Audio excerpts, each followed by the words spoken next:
Nous commençons par une nuit tiède de mai 2007 dans la paisible station balnéaire de Praia da Luz, au Portugal. Le soleil vient de se coucher, les rues sont doucement éclairées et les familles terminent leur repas dans le calme. Dans l'air flotte une odeur de poissons grillés et d'eau salée. Une soirée paisible jusqu'à ce qu'elle soit brutalement interrompue. À l'intérieur de l'appartement 5A, il se passe quelque chose qui hantera le monde pendant des années. Vous ne ressortirez probablement pas de cette histoire avec vos croyances sur la justice, la sécurité ou la vérité intacte. Alors, avant de vous installer confortablement, prenez un instant pour aimer la vidéo et vous abonner, mais seulement si vous aimez vraiment ce que je fais ici. Et dites-moi en commentaire où vous êtes et quelle heure il est chez vous. J'aimerais vraiment le savoir. Maintenant, détendez-vous. Allumez peut-être un ventilateur pour un bruit de fond apaisant et plongeons ensemble dans l'histoire d'aujourd'hui. Tu as 3 ans. Tu t'appelles Madeleine McCann. Tu es en vacances avec tes parents, Kate et Jerry, et tes petits frères et sœurs jumeaux. L'appartement est inconnu, mais ta couverture rose sent comme la maison. Tu as passé une journée joyeuse à barboter dans la piscine, à rire pendant le dîner avec d'autres enfants. On te couche doucement dans ton lit pendant que tes parents te promettent qu'ils ne seront pas loin. Juste de l'autre côté du patio, au bar à tapas. Ils viendront te voir régulièrement. Rien ne peut t'arriver, jusqu'à ce que ça arrive. Peu après 22 heures, Kate McCann ouvre la porte. Et quelque chose a changé. Le lit de Madeleine est vide. La fenêtre est ouverte. Une bouffée de panique entre dans la pièce et ne la quittera plus jamais. Dans ses premiers instants, Kate hurle des mots qu'elle ne pourra plus jamais oublier. « Madeleine a disparu !» Jerry accourt, fouille frénétiquement sous les lits, derrière les meubles. Mais elle n'est tout simplement plus là. La police locale arrive dans l'heure. Mais c'est déjà trop tard. La scène est chaotique. Des touristes envahissent l'appartement. Les preuves potentielles sont piétinées. Personne ne pense à l'ADN ou aux empreintes. Tout le monde cherche juste une fillette perdue qui ne peut pas être bien loin. Mais elle l'est. Le lendemain matin, le visage de Madeleine est à la une de tous les journaux d'Europe. De grands yeux bruns, des cheveux blonds, et cette colobome dans l'œil droit, une particularité inoubliable comme un coup de pinceau sur l'iris. Une fois vue, elle ne s'oublie plus. Les McCann supplient qu'on les aide. Le monde répond. Les tabloïds britanniques s'enflamment. La police portugaise publie des communiqués, mais la confusion règne. Y a-t-il eu effraction? Qui a vu quoi? Pourquoi les enfants étaient-ils seuls? Et en un clin d'œil, tu n'es plus dans une station balnéaire tranquille. Tu es au cœur d'un cirque médiatique mondial. Interpol s'en mêle. Des détectives privés sont engagés. Des milliers de pistes affluent. Des signalements du Maroc à Malte. Une touriste néerlandaise affirme avoir vu une fille ressemblant à Madeleine sur un ferry. Un couple irlandais pense avoir vu un homme portant un enfant près du complexe ce soir-là. Chaque signalement est un souffle d'espoir et un coup au cœur quand il s'avère faux. La chronologie est déchirée, recollée. Le volet a-t-il été forcé? L'auteur est-il entré ou sorti par la fenêtre? Quelqu'un a-t-il observé les enfants plus tôt dans la journée? Certains pensent à un crime opportuniste. D'autres murmurent des choses plus sombres. Trafic, réseaux organisés, un monde de l'ombre difficile à concevoir. Mais chaque heure qui passe rend la piste plus froide. La recherche devient désespérée. La police portugaise commence à trébucher. La communication avec les autorités britanniques se tend. Les semaines passent. Les théories se multiplient plus vite que les faits. On sent presque la vérité glisser entre les doigts. Et puis, quelque chose d'impensable se produit. L'attention se retourne vers l'intérieur. Les murmures se font plus forts. Et si les parents étaient impliqués? Un virage inattendu, et que personne ne souhaitait. Un jour, les McCann sont des parents en deuil. Le lendemain, ils deviennent suspects. En un instant, Kate et Jerry McCann passent de visage de chagrin à objet de suspicion.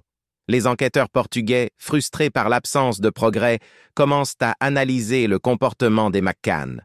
Pourquoi Kate ne pleurait-elle pas plus en public? Pourquoi semblait-il si calme? Et pourquoi, certains demandent, ont-ils laissé les enfants seuls? La théorie est cruelle, mais elle fait son chemin. Et si Madeleine était morte dans l'appartement et que les parents avaient voulu le cacher? Tu sens le sol se dérober. Les médias s'emballent, les tabloïds britanniques oscillent entre compassion et doute. Un jour, c'est « Maddie, notre ange disparu ». Le lendemain, les mensonges des McCann. La presse portugaise publie des fuites de l'enquête, parfois délirantes. Un chien détecteur de cadavres aurait réagi dans l'appartement. Des traces de sang sur les murs sont examinées. Soudain, l'affaire n'est plus celle d'une enfant disparue, c'est celle de 2 parents et d'une question trop effrayante pour être formulée à haute voix.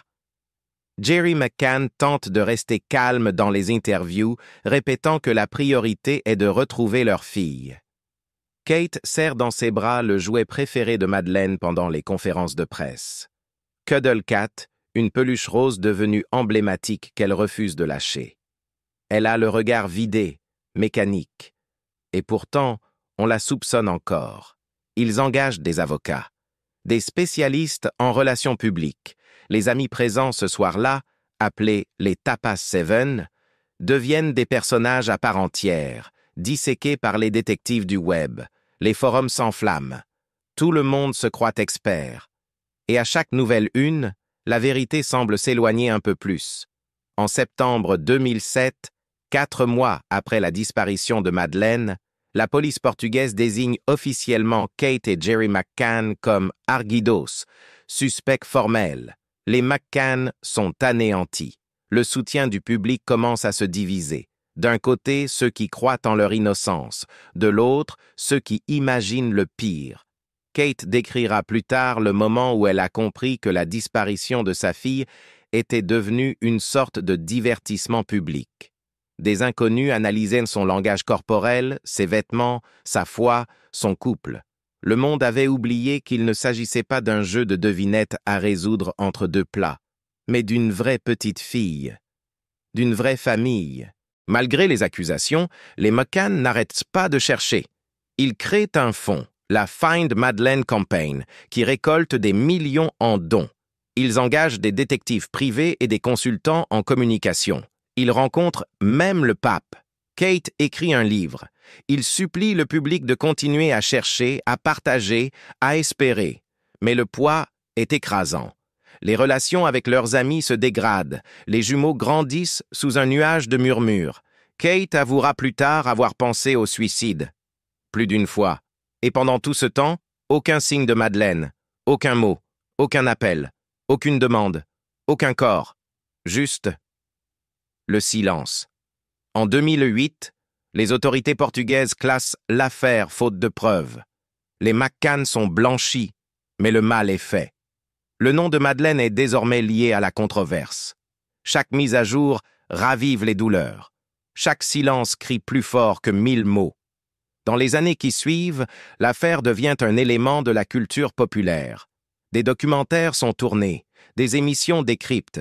Les théories deviennent de plus en plus extravagantes. Certains avancent que Madeleine aurait été enlevée par un couple sans enfant. D'autres parlent de réseau pédophile. Une femme affirme que Madeleine est vivante et vit en Allemagne, avant de disparaître à son tour. Et pourtant, Kate et Jerry continuent de célébrer l'anniversaire de Madeleine. Ils allument des bougies. Ils conservent sa chambre intacte. Et ils continuent d'espérer, même si le monde, lui, a tourné la page. On ne peut s'empêcher de se demander ce que cela fait, de vivre dans ce genre de chagrin. Être connu non pour ce que l'on est, mais pour ce que l'on a perdu. Sourire à ses enfants présents, tout en imaginant celles qui manquent. Puis, en 2011, le gouvernement britannique annonce une nouvelle initiative, l'opération Grange. Scotland Yard rouvre l'enquête. Ils pensent qu'un élément a été manqué. Nouvelle équipe, nouvelle méthode, une seconde chance. Les McCann ne célèbrent pas encore. Ils ont appris à ne plus trop espérer. Car l'espoir, ont-ils découvert, peut faire tout aussi mal que le désespoir. On pourrait croire qu'après toutes ces années, la piste serait glacée. Et pourtant, elle n'a jamais cessé de vaciller. comme une bougie dans une pièce pleine de courants d'air, refusant obstinément de s'éteindre. L'opération Grange commence à éplucher chaque fil, chaque témoignage, chaque déclaration, aussi extravagante soit-elle. Les dossiers forment une jungle de contradictions, d'impasses, de fausses pistes. Mais l'équipe persiste. Parce que de temps en temps, une nouvelle voix surgit, murmurant « Je l'ai vu ». En 2013, une femme en Nouvelle-Zélande pense reconnaître Madeleine dans une petite fille croisée au supermarché. En 2014, un chauffeur de taxi brésilien affirme avoir transporté une fillette parlant anglais, visiblement effrayée. En 2015, une touriste en Inde envoie une vidéo floue d'un enfant blond quémandant dans une gare. Toutes ces pistes s'éteignent. Et puis, il y a les canulars. Un homme à Manchester affirme avoir tué Madeleine et l'avoir enterrée dans une forêt avant d'admettre qu'il avait tout inventé pour attirer l'attention. Une femme en Italie insiste pour dire qu'elle est Madeleine McCann, malgré les preuves ADN qui prouvent le contraire. On commence à comprendre à quel point l'histoire de cette fillette disparue est devenue presque mythique. Du carburant pour les menteurs, les arnaqueurs et ceux qui veulent désespérément exister. Mais quelque part, dans l'ombre, une silhouette plus inquiétante que les autres prend forme. Un nom émerge, Christian Bruckner. Un délinquant sexuel allemand condamné, au passé long et sinistre, abus sur mineurs, trafic de drogue, cambriolage. Il vivait dans la région de l'Algarve à l'époque de la disparition de Madeleine. Il possédait un camping-car jaune et blanc, et il aurait passé un appel téléphonique à proximité de Praia da Luz au moment même de l'enlèvement présumé.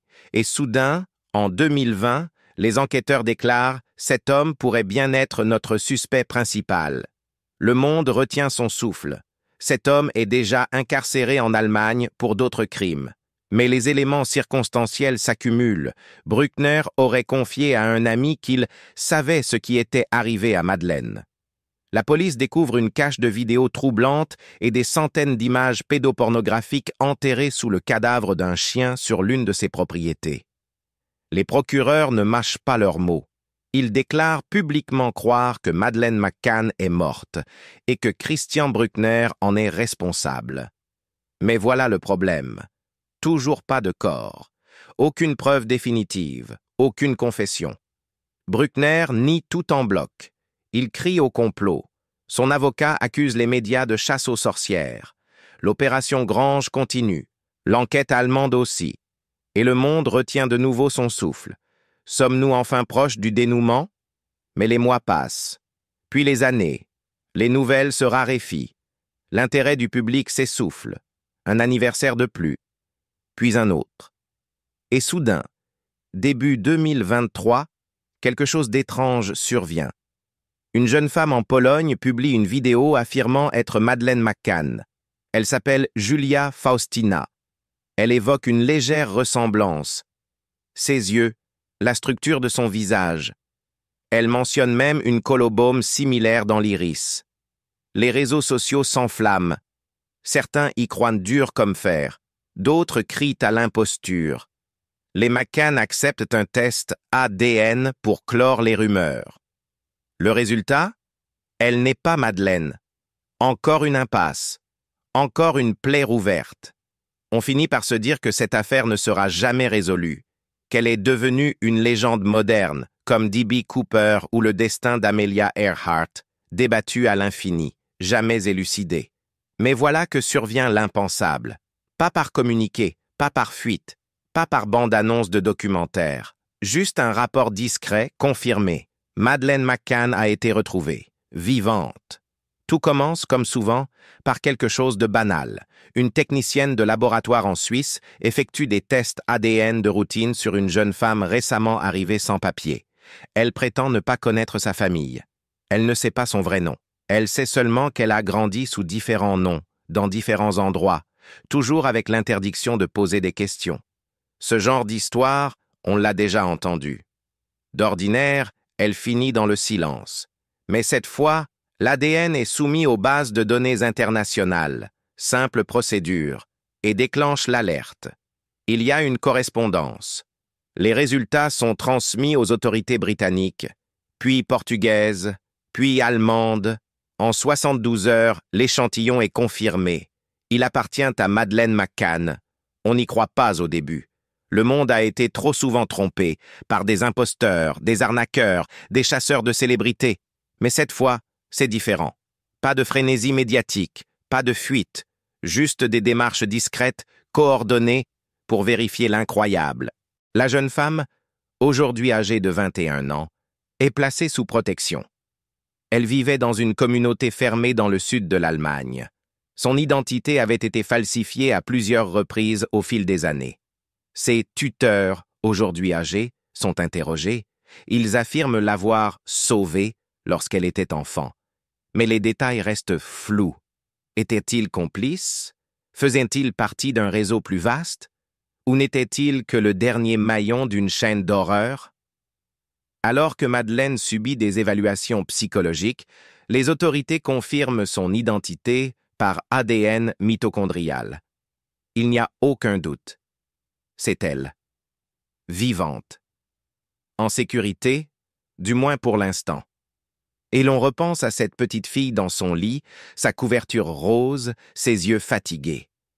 À cette dernière photo d'elle, prise au bord de la piscine, portant un petit chapeau de soleil, souriant comme si rien de mal ne pouvait lui arriver. Et aujourd'hui, elle est là, devenue femme, marchant à travers les ruines d'une vie qu'elle n'a jamais pu vraiment vivre. Les McCann sont informés en privé. Pas de conférence de presse, pas de flash. Juste un appel téléphonique discret qui se termine par un long silence. Kate éclate en sanglots. Jerry, dit-on, laisse tomber le téléphone. 17 ans, presque jour pour jour. La réunion a lieu quelques jours plus tard. Pas devant les caméras, pas pour le public. Dans un lieu discret, tenu secret. On pourrait croire que l'étreinte serait immédiate, qu'une mère reconnaîtrait sa fille en une fraction de seconde. Mais ce n'est pas ainsi que fonctionne le traumatisme. Pendant des années, Madeleine a entendu que ses parents l'avaient abandonnée. On lui avait montré de fausses photos. On l'avait prévenu. Ils étaient dangereux. Il faudra des heures, puis des jours, pour que la confiance commence à germer. Mais lentement, morceau par morceau, quelque chose revient. Elle demande des nouvelles de ses frères et sœurs jumeaux. Elle veut savoir à quoi ressemblait sa chambre. Elle se souvient par bribes, des lumières vives, la main rugueuse d'un homme, un long trajet en voiture. Puis plus rien. Pendant des années. Les enquêteurs rouvrent des pistes depuis longtemps archivées. Les personnes qui l'ont élevée sont interrogées, leurs comptes passés au crible. Les données téléphoniques sont réanalysées. Les autorités allemandes confirment que Christian Bruckner reste leur principal suspect et elles commencent à reconstruire un dossier autour de ses déplacements dans les semaines suivant l'enlèvement. Le monde retient son souffle à nouveau, mais cette fois, ce n'est pas pour une hypothèse, c'est pour la justice. Pendant ce temps, Madeleine commence une thérapie. Elle veut savoir qui elle est, pas l'icône, pas le visage en une, pas la petite fille sur la photo, juste elle-même.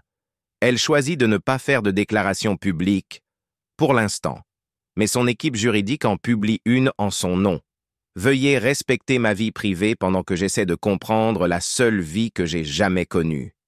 Et, chose remarquable, le monde écoute. Quelque chose de nouveau émerge sur les réseaux sociaux.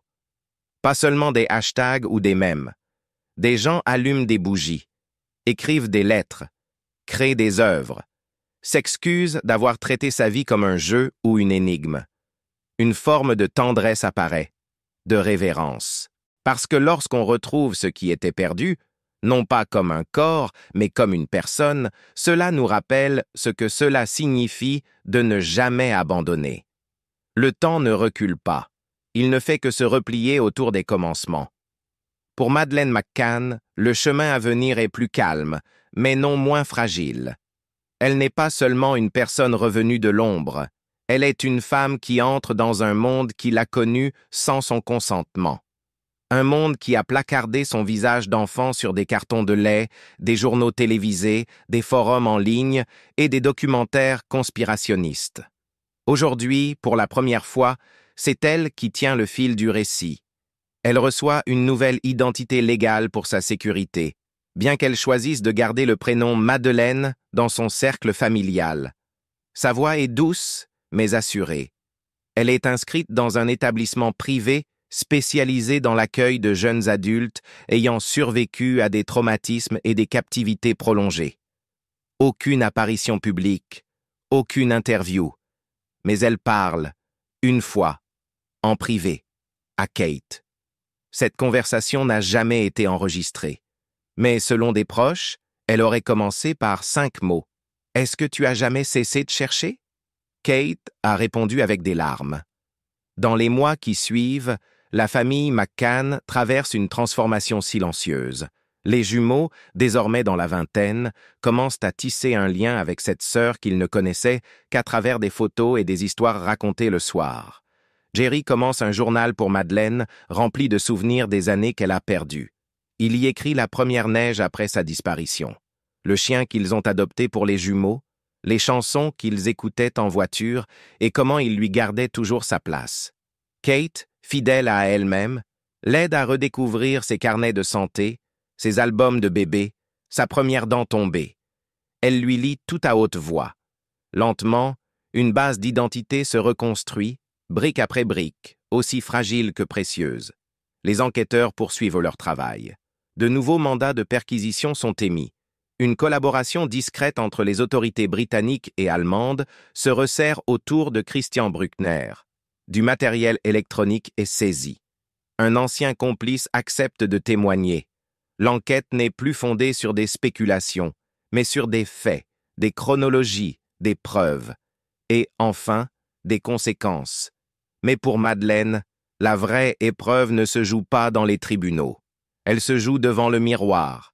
Elle observe son reflet, ses mêmes yeux larges, ce défaut inimitable dans l'iris, désormais encadré par le visage d'une survivante. Elle fait encore des cauchemars, mais moins qu'avant. Elle tient un carnet, pas rempli de coupures de journaux, mais de toutes les choses qu'elle n'a pas vécues, concerts qu'elle veut voir, villes à découvrir, plats à goûter. Une page porte le titre « Les premières fois qui n'ont pas encore eu lieu ». Tu comprends alors que cette histoire n'a jamais été seulement celle d'une fillette disparue. C'est celle d'un monde qui a continué à chercher, parfois maladroitement, parfois cruellement. Mais qui a cherché? Tu penses aux familles qui n'ont jamais eu cette fin, aux visages qui ne sont jamais revenus, aux noms figés dans les fichiers des affaires classées. Et tu réalises que même ce petit miracle porte un poids qu'elle ne devrait pas porter seule. Les médias finissent par se retirer. Son histoire a été racontée, et maintenant, c'est à elle de l'écrire. On voit encore des hommages, des débats, parfois, mais surtout, on voit de l'espoir, parce que Madeleine McCann n'a pas été retrouvée dans une fusillade dramatique, ni dans une cachette sinistre, ni grâce à un retournement de situation hollywoodien. Elle a été retrouvée parce que des gens ont refusé d'oublier, parce qu'une donnée, un test de routine, a rallumé la piste vers la vérité. Fais une pause. Il y a 18 ans, les vagues de Praia da Luz ont vu une enfant disparaître. Aujourd'hui, elles l'accueillent à nouveau. Cette histoire ne se termine pas de façon nette, mais elle se termine avec de l'espoir et une famille qui apprend à guérir. Certaines lumières ne s'éteignent jamais, elles attendent simplement d'être retrouvées. Merci d'être resté jusqu'au bout.